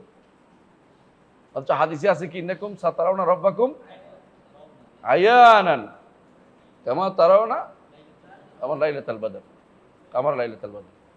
সুবহানাল্লাহ। মানুষ যে হাদিস অস্বীকারী হয়, কেউ সরাসরি অস্বীকার করে, কেউ কাজে কর্মে অস্বীকার করে। শেখ সম্ভবত শেখ সালাউদ্দিন মকবুল একটা বই আছে খুব ভালো, যারা হাদিস অস্বীকারী তাদের উপরে, ভালো লাগছে বইটা। পাকবার উপমহাদেশে অনেকে হাদিস অস্বীকারী আছে, ইসলামের মোড়ক লাগিয়ে আছে হাদিস অস্বীকারী, তাদের বিবেকে ধরে না, একজন অস্বীকার করে, বিবেকে ধরে না, একজন অস্বীকার করে। বুখারী হাদিসে আসছে যে ইয়ার কথা বলছে, দাউদ আলাইহিসসালাম না সুলাইমান আলাইহিসসালাম, তিনি বলছেন যে আমি আমার 99 স্ত্রীর কাছে যাবো, আল্লাহ তাআলা আমাকে 99 সন্তান দিবে ইত্যাদি। এক রাতে 99 সন্তান কেমনে যায় হিসাব করতে বসে বসে, কত মিনিট লাগে তোমার হিসাব করতে বলছে কেনা? এই হিসাব তো ভুল হিসাব করতেছো তুমি। নবীদের ব্যাপারে তোমার হিসাবে চলে? যদি কেন এমন হিসাব করে যে ইয়েমেন থেকে বাইতুল মাকদেস কেমনে খড়িকের মধ্যে এটা চলে গেল, কি আসনটা চলে গেল, তাহলে কি কেউ বিলকিসের সিংহাসন কেমনে চলে গেল, তাই না? রানী মালিকাতু সাবা, তাহলে কে খুঁজিবে, কেমনে করবে? এখন তো এই রকেটও পারবে না এখন, মানে হিটা কি হিসাব করে বলতে পারবে? ফালাম্মা রাআহু মুস্তাখিরান ইনদাহু ক্বালা হাযা মিন ফাদলি রাব্বি লিয়াবলুয়ানি আশকুরু আম আকফুর। তাহলে এটা একজন বলছে যে আমি মজলিস শেষ হওয়ার পরে আনবো, কারণ আমি আরো আগে চাই। হ্যাঁ, কাবলা ইয়ারতাদা ইলাইকা তারফু, ইলাইকা তারফু। তাহলে এইগুলি এখানে তো কেস খাটান না, এখানে সে কেস খাটাচ্ছেন কেন? নবীদের কর্মকাণ্ডের উপর যেটা সত্য এটাই বলেন, যেটা আছে এটাই বলেন। কেস খাটাইয়া আপনি নিজে তথাগত যে আছে হিসাব ভাগ করতে না কত মিনিট লাগে, এগুলো আমার দরকার নেই আপনার। যেটা হাদিসে আসে এটা এভাবে বিশ্বাস করতে পারবেন। এই জাতীয় প্রত্যেকটি জায়গাতে এরকম অনেকেই উল্টাপাল্টা করছে। এগুলো আসলে তারা কি করছে, তারা তাউইল করার কারণে বেঁচে গেছে, কিন্তু তারা যদি কোনো মানি না বলতো হাদিস, তাহলে কাফেরে যেত। বেঁচে গেছে কিন্তু মাফ হয়ে গেছে, তো মানে বিভ্রান্ত হয়েছে, কাফের বলিনি আর কি, এটা বাঁচে গেছে। হাদিস অস্বীকার করতে কাফের বলতাম, আর এখন যারা হাদিস অস্বীকার করে তারা সব কাফের, কোনো সন্দেহ নেই। হাদিস অস্বীকারী দেখলেই কাফের বলবেন, সরাসরি দায়িত্ব আপনার। তাকফির না করে কিছু আসে নেই, এটা গুনাহগার হবে, কারণ উনিরা বিভ্রান্ত হচ্ছে। কথা বলছেন, হাদিস অস্বীকার মানে হচ্ছে সে দিন জিন্দিক, সে জানা দেখা, এরা হাদিস অস্বীকার মানে জানা দেখা, এলা স্বভাব। তারপরে শোনেন, তাইয়িব وهي التي ওয়াহিয়াল্লাতি, এখানে আরেকটা জায়গা, ওয়াহিয়াল্লাতি আহবাতা মিন আদম নবিয়াহু ওয়া খলিফাতাহু ইলা আরদিহি। এটা ওই জান্নাত যেখান থেকে তার আদমকে তিনি নিচে নামিয়ে দিলেন, তাই না? নিচে নামিয়ে দেওয়ার অর্থ কি? আল্লাহ উপরে, আদম নিচে ফেলাই দিচ্ছে, বুঝছেন তো? কারণ জান্নাত আল্লাহর আরশের নিচে নিচে, তো তিনি সেখান থেকে আদমকে নিচে ফেলে দিতেন। অনেকেই আদম কোন জান্নাতে ছিল টেনশনে মরে যাচ্ছে। এটা আমাদের কাছে প্রমাণ হলো আদম জান্নাতে রাখছে আল্লাহ আদম, সেখানেও তিনি ইচ্ছা করলে পরীক্ষা করতে পারেন, পরীক্ষা করছে। আবার কেউ কেউ জান্নাত না অমুকখানে, কেউ কেউ মঙ্গল গ্রহকে বানাইতে পারে, আমার জানা নেই, অনেকে কইতেও পারে। কেউ কেউ বলে যে ওই জান্নাত না, এই নিয়ে তো এক একজনের বিশাল চাপটা লিখে ফেলছে। অর্থাৎ স্পষ্ট কথা হচ্ছে আল্লাহর জান্নাতে এসে যে জান্নাত আমাদের কাছে আল্লাহ বলছে ওই জান্নাতে, কারণ জান্নাত তো একটাই, এটা বিশাল জান্নাত, এর কোন জায়গা দিয়ে আল্লাহ রাখছে এটা আমাদের জানার কথা না। ইবলিস কিভাবে ঢুকলো? এটা ঢুকতে পারে, এটা এই কিভাবে ঢুকলো তো বলা জিনিস না, কারণ ইবলিস এর আগ পর্যন্ত ঢুকার অনুমতি ছিল। যখন এর বলছে ইহবিতু মিনহা জামিআন, তখন সব পালিয়ে গেছে, নিচে নামাইতেছে। এর আগ পর্যন্ত তাকে অনুমতি দেওয়া হয় যে একবারে চলে যাইতে বলা হয়নি। পরে তো অনুমতি দেওয়া হয়েছিল ঢোকার। হ্যাঁ, ওইটাই তো। তারপরে যখন একেবারে বের করে দিয়েছে তখন সবাইকে একসাথে বের করে দিয়েছে, মিনহা জামিআন, সব বের হয়ে যাও। এই সব বের হয়ে গেছে, আবার ওখানে যাইতে হলে আবার ইবাদত করে যেতে হবে আল্লাহর জান্নাতের জন্য। এই যে জান্নাত দেখে আসছে আমাদের বাবা, সেই জান্নাতে যাওয়ার জন্য তিনি সারা জীবন চেষ্টা করেছেন। তার অনুসারী, হ্যাঁ, উম্মতে যারা নবী তারা চেষ্টা করেছেন, আমরাও চেষ্টা করে যাব যে আমরা যেখানে ছিলাম সেখানে যেতে চাই। আমরা জান্নাতে ছিলাম, জান্নাতে যেতে চাই, যেটা হারিয়ে ফেলেছি। ফাইম্মা ইয়াতিয়ান্নাকুম মিন্নি হুদান ফামান তাবিআ হুদায়া ফালা খাউফুন আলাইহিম ওয়া লাহুম ইয়াহজানুন। যদি আমার কাছে হেদায়েত যাবে, যদি হেদায়েত মানো তো আবার এখানে ফুটাই দিব, হেদায়েত না মানলে এখানে আর আসতে পারবে না, হারাই বলছে, পথ হারাই বলছে, দলাল দল। তাহলে এইটা হচ্ছে ঈমানদারের জন্য আল্লাহর পক্ষ থেকে নেয়ামত, বিশেষ সম্মানের জায়গা, এটা হচ্ছে জান্নাত। সেখানে আদম আলাইহিস সালাতু ওয়াস সালাম ছিলেন, কিন্তু সেখান থেকে আল্লাহ তাকে নিচে নামিয়ে দিলেন। বিমা সাবাকা ফি সাবিকা ইলমি, কেমনে নামাইছেন? আল্লাহর ইলমে আল্লাহ নির্ধারণ করে রাখছেন যে এতদিন থাকবে, এরপর দুনিয়াতে আসবে। আল্লাহর নির্ধারণ এটা ছিল যে তাকে সম্মানও করব, আবার তাকে দুনিয়াতে পাঠাবো। আল্লাহ আসবাব মুহাইয়া করে দেন যে কোনো কাজে, বুঝছেন তো? জান্নাতে যাওয়ার জন্য আপনার জন্য কারণ, আপনিও কাজ করবেন, আপনার কাজ করা সহজ করে দিবেন, আপনার কাজটা সহজ করে দেবে। আদম আলাইহিস সালাতু ওয়াস সালামকে দুনিয়াতে জন্য তো সৃষ্টি করেনি, জাআল ফিল আরদি খলিফা। জান্নাতে ফেরেছে, মেহমানখানায় আছেন, মেহমানখানায় ভালো ব্যবহার দেখায়নি, মেহমানখানা থেকে তিনি আল্লাহ তাআলা তাকে আবার যেখানে সৃষ্টি করেছেন যেটার জন্য সেখানে পাঠিয়ে দেবেন। সৃষ্টি করে জমিনের জন্য, ফিল আরদি খলিফা। এখন জান্নাত থাকলে তো সব উদ্দেশ্য আল্লাহ তাআলা যেটা চেয়েছেন সেটা হবে না। এটা জমিনের মধ্যে আল্লাহ আবাদ করতে চেয়েছেন, এক। জমিনের মধ্যে আল্লাহর ইবাদত হবে, দুই। জমিনকে আল্লাহ তাআলার শরিয়া মোতাবেক জমিনকে বাস্তবায়ন করবেন, তিন।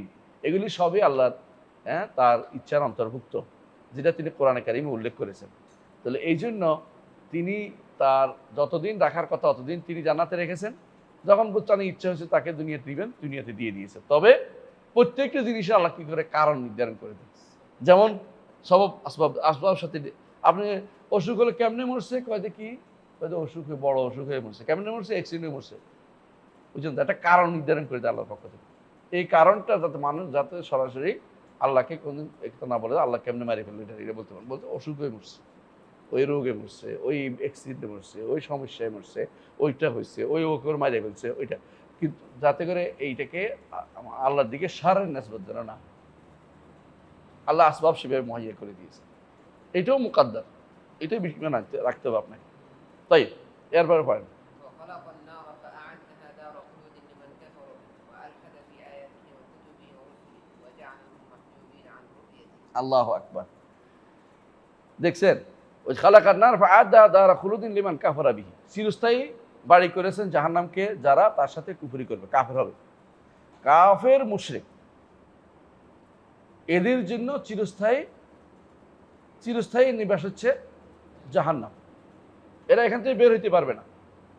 আর ইমানদার যদি জেলখানায় যায় কিছুদিন পরে বের হবে, অনেকদিন থাকার পরে বের হবে, অথবা কেউ যাইবার উপযুক্ত হয়েছে সুপারিশে বেঁচে যাবে, ও তাদের জন্য ওইটা জেলখানা। আর দুনিয়ার বুকে ইমানদারদের জন্য জেলখানা, কারণ জান্নাতে যে নেয়ামত রেখেছে সে তুলনায় যেতে পারতেছে না, যতক্ষণ আছে এতক্ষণ জেলখানায় আছে। আর কাফেরের জন্য দুনিয়া জান্নাতের মতো, জান্নাত তো আর কি, সে কি সব ভালো পায়? জান্নাতে সব ভালো, আর জাহান্নামে সব খারাপ। কিন্তু আখেরাতে হ্যাঁ এদের জন্য চিরস্থায়ী জাহান্নাম অপেক্ষা করতেছে কাফেরের জন্য। এই জন্য কাফের সেটার তুলনা দুনিয়াতে যা পাইছে এটাই তার জন্য জান্নাতের মতো। আপনাদের বলছিলাম ইমাম ইবনে হাজারের ঘটনা, তাই না? মনে আছে না? ইবনে হাজার রহমতুল্লাহ আলাই, তিনি তো কাজী ছিলেন, তিনি যাচ্ছিলেন বিশাল সমব্যবহারে, কাজীরা যায় না, এখন ইহুদির তেল বিক্রি করতেছে, সারাদিন তেল বিক্রি করে যা পায় তা দিয়ে সংসার চালায়। সে আসে রাস্তা দাঁড় বলতেছে যে, আর তোমাদের নবী তো বলছেন যে দুনিয়া হচ্ছে মাজরাতুল, আর এই দুনিয়া হচ্ছে ইমানদারের জন্য সিজন, দুনিয়া হচ্ছে ইমানদারের সিজন আর কাফেরের জন্য জান্নাত। তো আপনি যে এইভাবে যাচ্ছেন, যে তো আর কল্পনার বাইরে, এত সম্মান মর্যাদা এত কিছু দিয়ে, আর আমি তেল বিক্রি করতেছি, আমি তো কাফের বলতেছেন, এটা কেমনে মিলল? তিনি সঙ্গে সঙ্গে জবাব দিচ্ছেন, এখন তুমি যেটা পাচ্ছ সেটা আখেরাতে যে কষ্ট পাচ্ছি, তুমি বহুত ভালো আছো, জান্নাতের মধ্যে আছো, তুমি মরলেই জাহান্নাম শালা, বললেই শেষ, ইমান বাদে মরলেই শেষ। আর আমি যেটা আমাদের অপেক্ষা, এদের তুলনা আমি আটকে আছি। সুতরাং এই দিক থেকে তুমি বহুত শান্তিতে আছো, বুঝতে পারছো? দুনিয়াতে এই জন্য আল্লাহ তাআলা কোরআন ওয়ালাউ আন্না ওয়ালাউ ইয়াকুনা নাসু উম্মাতান ওয়াহিদা লাজআলনা লিমান ইয়াকফুরু বির রহমান লিবুয়ুতিহিম সুকুফাম মিন ফিদ্দাতিন ওয়া মা জাআলা ইয়াজহারুন। অর্থাৎ যদি এরকম না হতো, মানুষ সব কাফের আশঙ্কা থাকতো, আল্লাহ তাআলা কাফেরদের সব দিয়ে দিত। তো কাফের দিলে ইমানদার কি বলতো? হ্যাঁ, ওরা সব আল্লাহর বিরোধিতা করে সব পেয়ে গেছে, আর আমি আল্লাহ আল্লাহ করে কিছু পাই না। অন্তর মানুষ ইমান রক্ষা করা কঠিন হয়ে যেত। আল্লাহ তাআলা এই জন্য কিছু কিছু দিছে ইমানদারদেরকে, বুঝলেন না? কাফেরদেরকে দুনিয়াতে যদি কোনো তার মর্যাদা থাকতো, রাসূলুল্লাহ সাল্লাল্লাহু আলাইহি ওয়াসাল্লাম বলেছেন যে কোনো কাফেরকে আল্লাহ তাআলা পানিও দিতেন না, পানিও জানাহা বারুদা, মাছির ডানার মতো মর্যাদা নাই বলেই। মাছির ডানার মর্যাদা আছে? কোনো কামে লাগে না। খাবারের ফলে খাবার তো খাওয়া বন্ধ করে দেন আপনি, মাছির ডানা বসছে। তো এরকম অমর্যাদাপূর্ণ একটা জিনিসের মতো হচ্ছে দুনিয়া, দুনিয়াকে সেভাবেই নিতে হবে, ঠিক আছে? যতটুকু সময় পান মনে করবেন এটাকে, এটা খুবই দরকার যে আমি আখিরাতমুখী হব, আমি আমার বাড়ির অপেক্ষায় আছি, যে বাড়িতে আমি যাব সেই বাড়িতে আমার যাওয়া দরকার, যে বাড়িতে সব পাবো, কোনোদিন হারাবো না কিছু, কিন্তু এখানে যা তৈরি করি আমাকে সেটা হারাতে হবে, ঠিক আছে? তো এরা কি করছে? চিরস্থায়ী জাহান্নামীদের জন্য, কাফেরদের জন্য। তারপরে ও আল হাদা, কার জন্য? আর এমন প্রত্যেকটি ব্যক্তির জন্য জাহান্নাম যে ব্যক্তি আল্লাহর আয়াতে, কিতাবে, রসুলে এলহাদ করে। আমরা আপনাদেরকে বলছি এলহাদ কয় প্রকার, মনে আছে তো? এলহাদ, এলহাদ আল্লাহর জাতে হয়, এলহাদ আল্লাহর জাতে হয়। এদেরকে আমরা কি বলি? এদেরকে আমরা নাস্তিক বলি, এদেরকে আমরা নাস্তিক বলি। তাহলে এলহাদ জাতে হয়, আল্লাহর জাতে, আল্লাহ সত্তার মতো, আল্লাহ নাই, সত্তা নাই বললে একদম নাস্তিক বলি, সুইউড়ি বলি, অথবা এদেরকে মানে এদেরকে কি বলি? কমিউনিস্ট বলি, আবার এদেরকে সোশ্যালিস্ট বলি, ইশতেরাকি বলি, সোশ্যালিস্ট ইশতেরাকিয়া। আল্লাহর জাতের মোরশেদ। আবার আল্লাহর আফআলও মোরশেদ, আফআল বুঝছেন তো? আল্লাহর কর্ম স্বীকার করে না, এরাও মালাহিদা, আল্লাহর কর্ম স্বীকার করে না। যেমন না ইয়ারা ফালাসিফারা আল্লাহর কর্ম স্বীকার করে না, বুঝে আসছে? আবার আরেক গোষ্ঠী আছে এলহাদ করে আল্লাহর আসমাতে। আল্লাহ নিজে বলছেন ইন্নাল্লাযীনা ইউলহিদুনা ফি আসমাইহি সাইয়ুজজাউনা মা কানু ইয়ামালুন। তাই যারুল্লাযীনা ইউলহিদুনা ফি আসমাইহি, যারুল্লাযীনা, আমরা ভুল বলতেছিলাম, যারুল্লাযীনা ইউলহিদুনা ফি আসমাইহি সাইয়ুজজাউনা মা কানু ইয়ামালুন, তাদেরকে ছেড়ে দিই যারা আমার নামের মধ্যে এলহাদ করে, আল্লাহর সিফাতের মধ্যে এলহাদ করে। একই অর্থে, যে কিরকম? অস্বীকার করে, আল্লাহর সিফাত নাই, এটা এলহাদ। আবার অস্বীকার করে, আল্লাহর ইবাদত করতে অস্বীকার করে। তো আল্লাহ তাআলার আয়াতের মধ্যে অস্বীকার করে। আয়াত কোরআনে কারীম আল্লাহ তাআলা বলছে ইন্নাল্লাযীনা ইউলহিদুনা ফি আয়াতিনা লা ইয়াখফাউনা আলাইনা, যারা আমার আয়াতে ইলহাদ করে তারা আমাদের কাছে গোপন নাই, অর্থাৎ আল্লাহ এদেরকে ঠিকই পাকড় করে সময় মতো। আয়াত কি? আয়াত কাউনিয়া এবং আয়াত শারঈয়া। এদের ভিতরে দলিল আপনি বহু পাবেন যারা আল্লাহর আয়াতগুলিকে ইলহাদ করছে এখন। আল্লাহ শরিয়া মানে না। আল্লাহ শরিয়া বাস্তবায়নের কথা বলে এদের মাথা খারাপ হয়ে যায় এবং আল্লাহ শরিয়া দেখলে তাদের গা আগুন জ্বলে যায়। শারঈ ছাত্র দেখলে মাথা খারাপ হয়ে যায়। শরীয়তের বাস্তবায়ন দেখলে ভাইয়ের মনে হচ্ছে গায়ে আগুন লাগে, চুলকানি লাগাইছে, চুলকানি জ্বলে শেষ। এগুলো সবগুলি হচ্ছে ইলহাদ ফি আয়াতিল্লাহি ওয়া ফি শারঈহি। এই কথাই তিনি বলেছেন যে কুতুবিহি ওয়া রুসুলিহি। রসুলদেরকে দেখতে পারে না, রসুল দেখতে ঘৃণা করে, কিতাব দেখতে পারে না, আল্লাহর কিতাবের বাস্তবায়ন চায় না, সবগুলি ইলহাদের মধ্যে আছে। যারা এগুলি মন থেকে করে সবগুলি মুশরিক। বুঝতে পারি না, আমরা অনেক সময় বলতে পারি না। যখন বুঝবেন, স্পষ্ট হয়ে যাবে, ইল্লা আন তারাও কুফরান বা ওয়াহান ওয়া আনদাকুম মিনাল্লাহি ফি বুরহান, তখন আপনি অবশ্যই তাদেরকে তাকফির করবেন, কোনো সন্দেহ নেই, কাফের। এরা কাফের মতো মুআমালা আপনার হবে। আর তাকফির করার অথরিটি যিনি, কাফের বলে তার শাস্তির ব্যবস্থাপনা করবেন। আর আমরা তো সেই অথরিটি নেই, এই জন্য আমরা আমাদের আচরণ হবে কি, যে এরা কাফের হয়ে গেছে, এদের সাথে আমার আচরণ চলবে না, পিছনে নামাজ পড়বো না, এর সাথে আত্মীয়তা সম্পর্ক করবো না, এর জানাজা আমি পড়বো না, সেও আমার কোনো কিছু ওয়ারিশ হবে না, আমি তার ওয়ারিশ হবে না।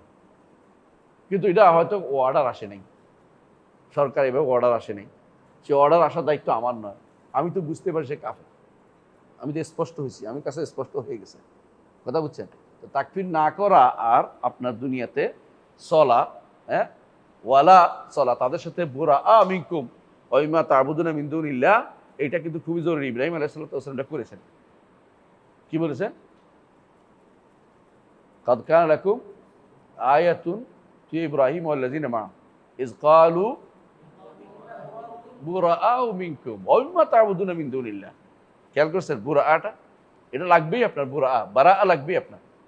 আপনি হয়তো তারা বুঝতেন যে তারা কাফের, কিন্তু বলতে পারতেছেন না। তো বলতে পারলে কি, আপনি তো বাঁচতে হবে। যতক্ষণ পর্যন্ত এটা করা যাবে না, ততক্ষণ পর্যন্ত কাফের ঘোষণা হবে না, ততক্ষণ পর্যন্ত বিয়ে শাদী দিয়ে থাকবো না, এটা না। কাফের ঘোষণার দায়িত্ব আপনার না, এটা অথরিটি আলাদা। কিন্তু আপনি বুঝতে পারছেন সে তার ঈমান নাই, সে কুফরের ভিতরে আকণ্ঠ নিমজ্জিত, সে মালাহেদা জানাদিকা, ওদের সাথে আপনার কোনো সম্পর্ক থাকতে পারে না, আপনার তার থেকে অসম্পূর্ণ মুক্ত থাকতে হবে। কথা কি বুঝতে পারছেন? এরকম অনেক কিছু আপনাদের বিশ্ববিদ্যালয়ে পাবেন, আপনাদের চলাফেরা জগতে অনেক জায়গাতেই পাবেন। কারণ আপনার দায়িত্ব হবে কি করা, বারা, নিঃসন্দেহে তাদের সাথে আমার সম্পর্ক নাই, সম্পর্ক মুক্তি আপনার, এটা হকের দায়িত্বের ভিতরে পড়ে যাবে। তাই এরপরে পড়ি আরেকটু না, ওয়াজআলাহুম, আগে তো বলছি ইমানদারদেরকে সম্মান করবে কি দিয়ে? সর্বোচ্চ সম্মান হচ্ছে রুইয়া দিয়ে, আল্লাহ নিজেকে দেখা দিয়ে। আর এদেরকে আল্লাহর দেখা থেকে তাদেরকে বাধা দিয়ে রাখবেন। এই জন্য আল্লাহ তাআলা কোরআনে বলছেন, কাল্লা ইন্নাহুম আন রাব্বিহিম ইয়াউমা ইযিন লামাহজুবুন। কি মাহজুবুন আগে নাকি? ইন্নাহুম আন রাব্বিহিম ইয়াউমা ইযিন লামাহজুবুন। এবং এটাই যে তারা মাহজুব মানে পর্দাবৃত থাকবে, দেখতে পাবে না আল্লাহ। বড় নেয়ামতের কথা, বড় নেয়ামত তারা কোনোদিনই পাবে না। এখন প্রশ্ন হচ্ছে, যারা জান্নাতে যাবে ওরা কি আল্লাহকে সবাই দেখবে? এটা বলা কঠিন। তবে যারা দেখতে চাইবে না, বিশ্বাসে করে, তারা দেখবে কি করে? আমরা এইভাবে বলি, কিন্তু দেখবেই না, দলিল লাগবে তো। এটা মানে দেখবেই না, আল্লাহকে দেখবেই না, এই আশারি মাতুরিদিরা বা ইয়ারা, হ্যাঁ, কি দোয়া করতে হচ্ছে? হ্যাঁ, ওইটা বলতে পারবে, এটা বলবেন যে তোমরা যেহেতু দেখতেই চান, আল্লাহ যে তোমাদের না দেখায়, তোমরা তো না দেখো, বুঝে আসছে কথাটা। কিন্তু দেখবে না, জান্নাতে যাবে, আল্লাহকে দেখবে না, নেয়ামত, বড় নেয়ামত এটা থেকে মাহরুম হবে কিনা, দলিল লাগবে এটা বলতে। এটা আমাদের কাছে নাই। তবে আমরা এই জন্য প্রকাশে বলি, এটা বললো, এটা যে আমরা বলবো যে আল্লাহ তোমরা দেখতে চাও না, আল্লাহ যেন তোমাদের না দেখে। কিন্তু আমরা দেখতে চাই, আল্লাহ যেন আমাদের দেখে। আলহামদুলিল্লাহ, বড় নেয়ামতটা আমরা পেতে চাই, তোমরা পেতে চাও না। তোমাদের উপরে কালাম শাস্ত্র ভর করেছে, আর তোমরা কালাম শাস্ত্রের জন্য পাগল। যেই শাস্ত্র ইমাম আবু হানিফা রাহমাতুল্লাহ শুরু করে ইমাম আবু ইউসুফ, প্রত্যেকটি ইমাম তার ছাত্রদেরকে সাবধান করেছে কালাম শাস্ত্র দিকে। এমনকি যারাই ঢুকেছে তারাই তাদের ছাত্রদের বলছে, আমরা ভুল করেছি, তোমরা ঢুকো না, আমরা ভুল করেছি, তোমরা ঢুকো না। এটা আবুল মাআলি আল জুওয়াইনি সাবধান করেছে, ইমাম গাজালি সাবধান করেছে, ইলজামুল আওয়াম আন আহলিল কালাম আন ইলমিল কালাম আন ইলমিল কালাম। এমনকি ইমাম সুয়ুতি পর্যন্ত সাবধান করেছে, সুয়ুতি পর্যন্ত সাবধান করেছে সাউনুল মান্তিকে ওয়াল কালাম আন ইলমিল কালাম। সাউনুল মান্তিক এটা বলেছেন, এটা লিখছে। যুগে যুগে আলেমরা যে ঢুকেছে সে নিষেধ করেছে, কারণ ইলমুল মান্তিক বড় যে জিনিসটা দেয় আপনার, এটা হচ্ছে আপনার ইমানটাকে কি করে মুজাবজাব করে, অর্থাৎ ইমানটাকে কখনো সুস্থির করে না। একবার ইমান আসে, একবার যায়, আসে যায়। সারাদিন আপনি ইমানটাকে কেমনে রাখবেন সন্দেহের ভিতরে আপনাকে দুদুল্যমান থাকে। আপনি কতক্ষণ ইমান থাকে, কতক্ষণ থাকে না। মানে আপনার তো একটা ফেতরাতে দাঁড়িয়ে আছে, মানে অন্তরের ফেতরাতে স্বাভাবিক ইমানের একটা কি আছে, তাকাদ আছে, এটা চাই যে ইমান, ওই সন্দেহ এসে আপনার বিপদে ফেলে দেয়। এই জন্য যারা যারা বেশি বেশি ডক্সিক প্যারাডক্সিক বেশি বেশি পড়ে, ওরা আসলে শেষ পর্যন্ত ইমান নিয়ে যাওয়া কষ্ট হবে, কারণ তারা সন্দেহ বারবার আসতে থাকে, এটা শেষ হয় না। সন্দেহের জন্য মুক্ত করা কখনো ইমানদারের কাজ না। সন্দেহ নাই, বিনা দলিলে আল্লাহ এক। বুঝে আসছে কথাটা? দলিলের কোন দরকার নেই, দলিল বাদে আল্লাহ এক বিশ্বাস করতেছি। তুমি সন্দেহ নিয়ে আসো না আমার কাছে, আমার এত সন্দেহ নেই। দলিল তো এমনি আছে, নাই কোরআন হাদিসে সব দলিল আছে। এখন তুমি যদি কোনো না যুক্তি দিয়ে আল্লাহ এক তৈরি করতে যাবো, এটা করার দরকার নেই আমার। আল্লাহ বলছে, আল্লাহ রসুল বলছে, কারণ যুক্তি দিলে পাল্টা যুক্তি আসবে, এবং সেই যুক্তি এমন হতে পারে যে কারো অন্তরের ভিতরে ভুল যুক্তিটা বসে গেছে, যাই না। অনেকের শুনছি আমি বলতেছে যে আমি অমুকের বই পড়ে যেটা যুক্তি দিয়া আল্লাহর অস্তিত্ব সাব্যস্ত বসিয়েছিলাম, আমার কাছে উল্টাটা আসছে মাঝে মধ্যে, আমি কি করি এখন? আমি তো পড়তে গেছে কোনো এটা আল্লাহ কোনো কষ্ট নাই, শয়তান যা বলছে ভুল বলছে, কোনো রকমের যুক্তি বেরিত আল্লাহ আছেন, কোরআন হাদিসের যুক্তি সত্য, বাইরের যুক্তি আমার তো বেশি দরকার নেই, কারণ বাইরের যুক্তিও শুদ্ধ আমাদের কাছে, কিন্তু আপনি যে যুক্তি দিচ্ছেন ওই যুক্তি হয়তো শুদ্ধ না। ইমামরা যুক্তি দিছে না, দিছে, অর্থাৎ যেই যুক্তি কোরআন হাদিস ভিত্তিক সেটা অবশ্যই সুন্দর। যে যুক্তি আল্লাহ নিজে দিয়ে দিচ্ছেন আমাদের জন্য, এটা কি, কোনটা এটা? আম খুলিকু মিন গায়রি শাইইন আম হুমুল খালিকুন আম খালাকুস সামাওয়াতি ওয়াল আরদা বাল লা ইউকিনুন। আল্লাহ যেই যুক্তি দিয়েছে এর চেয়ে বড় যুক্তি আর আপনি কোথাও খুঁজে পাবেন না। এটা একেবারে ব্যক্তির নিজের থেকে। তাই আজকের মতো এখানে থামি। সুবহানাকাল্লাহু ওয়া বিহামদিকা আশহাদু আল্লা ইলাহা ইল্লা আনতা আস্তাগফিরুকা ওয়া আতুবু ইলাইক। আসসালামু আলাইকুম।